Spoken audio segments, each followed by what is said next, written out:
আসসালামু আলাইকুম বন্ধুরা, সবাই কেমন আছেন? আশা করি সবাই ভালো আছেন। সবাইকে জানাই পবিত্র জুম্মা মোবারকের শুভেচ্ছা ও ভালোবাসা। আশা করি 2025-এ ঈদুল আজহার এই সপ্তাহটা চলে যাবে।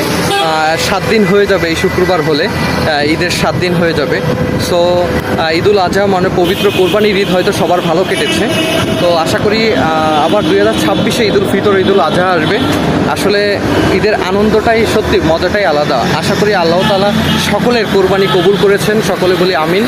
আর অবশ্যই অবশ্যই অবশ্যই ঈদ হয়তো সবার ভালো কেটেছে।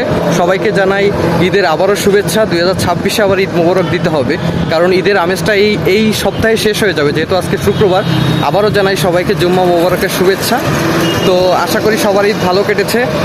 সবাই সুস্থ থাকবেন, ভালো থাকবেন। আর এই গরমে সকলেই বেশি বেশি লেবুর শরবত খাবেন, স্যালাইন খাবেন। সবার ঈদ ভালো কেটেছে হয়তো বা এই শুক্রবার হয়তো ঈদের আমেজটা শেষ হয়ে যাবে বন্ধুরা। আশা করি বন্ধুরা সবাই ভালো থাকবেন, সুস্থ থাকবেন, আশেপাশে সবাইকে ভালো রাখবেন। প্রচণ্ড গরম পড়তেছে, আজকে হয়তো 38 ডিগ্রি সেলসিয়াস আমাদের খুলনাতে। তো আশা করি সকলকে জানাই আবারও সকলকে জানাই ঈদের শুভেচ্ছা, ভালোবাসা। 2026-এ আবার ঈদের দেখা হবে ইনশাল্লাহ। তো ভালো থাকবেন, সুস্থ থাকবেন। সবাইকে আবারও জানাই জুম্মা মোবারকের শুভেচ্ছা ও ভালোবাসা।